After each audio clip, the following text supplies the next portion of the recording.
आज हम मानव मस्तिष्क के बारे में बताएंगे। मानव मस्तिष्क कैसे कार्य करता है और मानव मस्तिष्क के कितने हिस्से होते हैं, प्रत्येक हिस्सा कैसे कैसे कार्य करता है, आज विस्तार पूर्वक बताएं। मानव मस्तिष्क के जो डॉक्टर होते हैं उन्हें न्यूरोसर्जन कहते हैं। और ईईजी, जो ये मानव मस्तिष्क दिखाई दे रहा है, जो पीछे रीढ़ की हड्डी से कनेक्टेड होती है, जो मेरुरज्जु होती है, उसे मानव मस्तिष्क कनेक्टेड होता है। और जैसे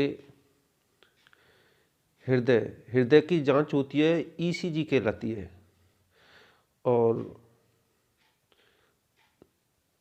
और जो मस्तिष्क की जांच होती है वो ईईजी कहलाती है। वो अभी हम मैप में लिखे भी दिखाएंगे। मैप पर ब्रेन तथा खोपड़ी के बीच की परत को क्रेनियल मेनिंजेस कहा जाता है, जिसके 3 भाग होते हैं। पहला भाग ड्यूरा मैटर, दूसरा भाग अरेक्टोनाइड, तीसरा भाग पायोमेटर। ब्रेन तथा खोपड़ी की 3 परतें होती हैं जो हमने अभी बताई। ये हमने लिखा है, देखो ईईजी, जो मस्तिष्क का जो जांच होती है ईईजी कहलाती है। जो अभी हम लिख के दिखा रहे हैं, जो जैसे ईसीजी, तो इन लोग कंफ्यूज हो जाते हैं कि ईसीजी कहते हैं कि ईईजी कहते हैं। वो हमने अलग बताया। ईसीजी का अर्थ होता है हार्ट की जांच से संबंधित होता है, और मस्तिष्क की जांच ईईजी कहलाती है। अब हम मस्तिष्क के भाग बताएं। मस्तिष्क के 3 भाग होते हैं, अग्र मस्तिष्क, मध्य मस्तिष्क और पश्चिम मस्तिष्क। मस्तिष्क हमारा 3 भागों में बटा हुआ होता है। जो हम मैप में लाल निशान लगा रहे हैं उनमें लिखा है, पीछे की ओर लिखा है पश्चिम मस्तिष्क, सॉरी मध्य मस्तिष्क। पीछे की ओर लाइन है जो कलर से है, उधर ऊपर प्रमस्तिष्क और नीचे की ओर पश्चिम मस्तिष्क। अब हम एक एक करके विस्तार पूर्वक बताएंगे। जो अग्र मस्तिष्क होता है उसके भी 3 भाग होते हैं। पहला भाग प्रमस्तिष्क, दूसरा भाग थैलेमस, तीसरा भाग हाइपोथैलेमस। और प्रत्येक भाग क्या क्या कार्य करता है उनके बारे में भी बताएंगे। सबसे बड़ा भाग प्रमस्तिष्क होता है।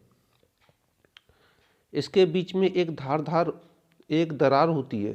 जो प्रमस्तिष्क के बीच में सेरेब्रम भी कहते हैं, प्रमस्तिष्क को सेरेब्रम भी कहते हैं। इसके बीच में एक धारदार दरार होती है जो इसके 2 भागों को बांटती है। मस्तिष्क के 2 पार्ट होते हैं। इन दोनों भागों के बीच में एक ट्रैक होता है जो दोनों भागों को जोड़ता है। उसे कर्पस कैलोमस कहते हैं। जो प्रमस्तिष्क होता है, सबसे बड़ा मस्तिष्क क्षेत्र होता है। मस्तिष्क में सबसे बड़ा भाग प्रमस्तिष्क का ही होता है। उसका कार्य होता है बुद्धिमत्ता। वो ऊपर की ओर जो हम लाल निशान 1 नंबर लिख रहे हैं वो प्रमस्तिष्क है, जिसमें 1 नंबर अंकित है मैप में, वो प्रमस्तिष्क है। उसका जो कार्य होता है शरीर में बुद्धिमत्ता, आईक्यू पावर, चेतना शक्ति को नियंत्रित करता है, स्मरण शक्ति को नियंत्रित करता है, बढ़ाता है। ये स्मरण शक्ति इसी में होती है, प्रमस्तिष्क में, जो हमने 1 नंबर लिखा है। अब बात करते हैं अग्र मस्तिष्क के दूसरे भाग की, थैलेमस की। इसका क्या कार्य होता है? यह मस्तिष्क का केंद्र बिंदु होता है, प्रेरक संकेतों को रूप में कार्य करता है। जो हमारे जो शरीर में कहीं भी संकेत प्रदर्शित, जो संकेत होते हैं, सूचना को आदान प्रदान मस्तिष्क के शरीर से करता है, वो थैलेमस में होता है। संवेदी संकेतकों के रूप में कार्य करता है। दर्द की अनुभूति वहीं से होती है, थैलेमस से। हमारे चोट लग जाती है तो कोई दर्द महसूस करता है, वो थैलेमस से करता है। स्पर्श की सूचना, अगर कोई हमें टच करता है तो मस्तिष्क में तुरंत सूचना पहुंचती है, हमें किसी ने टच किया है, तो स्पर्श की सूचना थैलेमस ही करता है। दबाव की अनुभूति, ये सभी कार्य मस्तिष्क में थैलेमस के होते हैं। अब बात करते हैं प्रमस्तिष्क के तीसरे भाग की। उस तीसरे भाग को कहते हैं हाइपोथैलेमस। इसका कार्य मुख्य क्या कार्य होता है शरीर में, उसके बारे में बताएंगे। तापमान को नियंत्रित करने का कार्य करता है। जो हाइपोथैलेमस होता है, उसका कार्य होता है शरीर में तापमान को, शरीर की गर्मी को नियंत्रित करना, भूख और प्यास को नियंत्रित करना। मनुष्य को जब हाइपोथैलेमस में गड़बड़ी हो जाती है तो भूख प्यास को नियंत्रित नहीं कर पाता है, और जो शरीर में भूख लगती है, प्यास लगती है, वो सारा काम हाइपोथैलेमस का होता है। नींद आना, नींद चक्र, इसका भी कार्य हाइपोथैलेमस ही करता है। और पीयूष ग्रंथि को जो स्रवित होती है, उसको नियंत्रित करना, ये कार्य हाइपोथैलेमस के होते हैं। पीयूष ग्रंथि के बारे में बताएं। एक मटर के दाने के आकार की है, जो इसमें लिखी है, हमने लाल कलर किया है, तो उसके नीचे है पीयूष ग्रंथि। पीयूष ग्रंथि को मास्टर ग्रंथि भी कहते हैं। प्रश्नों में पूछी जाती है ये प्रश्न, पीयूष ग्रंथि तो बहुत ही पूछा जाता है हर परीक्षा में, कॉम्पिटिटिव एग्जाम हो या हाई स्कूल हो, उसमें या कक्षा 8 से भी इसका प्रश्न में आती है। तो पूछिए मास्टर ग्रंथि किसे कहते हैं, पिट्यूटरी ग्रंथि कहाँ स्थित होती है, तो ये मस्तिष्क में होती है। पिट्यूटरी ग्रंथि, पीयूष ग्रंथि, मास्टर ग्रंथि, अन्य नामों से भी इसे जानते हैं। तो ये मानव मस्तिष्क में स्थित होती है। ये मास्टर ग्रंथि भी कहलाती है। अब बात करते हैं मस्तिष्क के अगले भाग की, मध्य मस्तिष्क। इसका कार्य प्रेरक संकेतों को शरीर के अन्य भागों में प्रभावित करना है। ध्वनि तथा दृष्टि के बीच संतुलन स्थापित करना का कार्य करता है। जो शरीर में ध्वनि तथा दृष्टि के बीच संतुलन स्थापित करने का कार्य करता है। जैसे कि हमें कोई चीज़ सुनाई दी, हमने देखी, तो बीच के दोनों का संतुलन स्थापित करने का कार्य ही मध्य मस्तिष्क करता है। और प्रेरक संकेतों को शरीर के अन्य भागों में भी भेजता है। ये मध्य मस्तिष्क कार्य होता है। अब बात करते हैं पश्च मस्तिष्क की। मस्तिष्क का तीसरा भाग है, और प्रमस्तिष्क के भी 3 भाग हैं।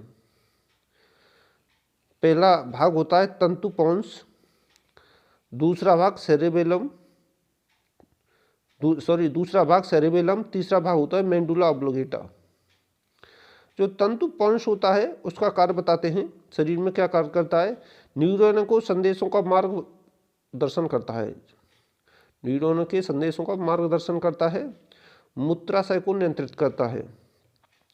महसूस होता है कि हमें टॉयलेट लग रही है, पेशाब लग रही है, तो इसको महसूस करने, इसका नियंत्रण करना का कार्य तंतु या पोन्स का कार्य होता है। चेहरे का हाव भाव को नियंत्रित करना, इसका भी कार्य पोन्स करता है। और अग्र मस्तिष्क से लेकर सेरेबेलम तक का सिग्नल का कार्य करता है। जिस प्रकार इलेक्ट्रिक सिग्नल आते हैं, ध्वनि के, सूचना के, दृष्टि के, सबको एक सिग्नल की तरह कार्य करता है। उसका काम होता है तंतु या पोन्स का। अब बात करते हैं सेरेबेलम।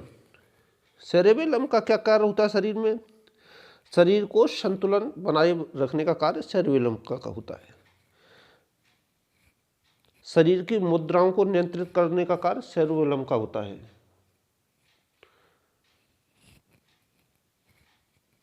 और पेशियों को संकुचित और नियंत्रित और ऐच्छिक क्रियाओं को नियंत्रित करने का कार्य सेरेबेलम का होता है। पेशियों के संकुचन और नियंत्रित, पेशियां देखा है कि हमारा हाथ किसी कार्य को किसी को उठाना चाहे, लेकिन मन में कोई बात आई वो अपने आप रुक जाता है। तो ये कैसे रुका, इसका नियंत्रण करने का कार्य सेरेबेलम का होता है। ऐच्छिक क्रियाएं, इन जो इच्छा के अनुसार क्रियाएं होती हैं उन्हें नियंत्रित करने का कार्य सेरेबेलम का कार्य होता है। अब बात करते हैं पश्चिम मस्तिष्क के तीसरे भाग की मेडुला ऑब्लोंगेटा। जो तीसरा भाग होता है मस्तिष्क का मेडुला ऑब्लोंगेटा, वह उसके बारे में बताएं। हृदय संबंधी क्रियाओं का नियंत्रण, जो हृदय धड़कता है उसे नियंत्रित करने का कार्य मेडुला ऑब्लोंगेटा का होता है। श्वसन क्रियाओं को नियंत्रित करना, इसका भी कार्य मेडुला ऑब्लोंगेटा करता है। पाचन रसों को स्रावित को नियंत्रित करना, जो हम खाना खाते हैं उनमें से जो शरीर में अन्य अंगों से पाचन रस स्रावित होते हैं उन्हें भी नियंत्रित करने का काम मेडुला ऑब्लोंगेटा का होता है। जैसे हमने देखा है कि हम कंप्यूटर चलाते हैं, कंप्यूटर के अन्य भाग होते हैं, उन सबको नियंत्रित करने का काम सीपीयू का होता है। तो इसी प्रकार हमारे शरीर को सभी अंगों को नियंत्रित करने का कार्य मस्तिष्क का होता है। यह शरीर का सीपीयू कहलाता है। यह मानव मस्तिष्क का सीपीयू कहलाता है, मस्तिष्क शरीर का सीपीयू। तो आज हमने मानव मस्तिष्क के अन्य सभी भागों के बारे में बताया, सभी भाग किस प्रकार कार्य करते हैं और हमने मानव मस्तिष्क की जांच भी बताई। जो मानव मस्तिष्क के डॉक्टर होते हैं इन्हें न्यूरोसर्जिस्ट कहते हैं, और उनकी जांचें बताई। मानव मस्तिष्क की जांच ईईजी कहलाती, ईईजी के नाम से जानी जाती है, और हृदय की जांच ईसीजी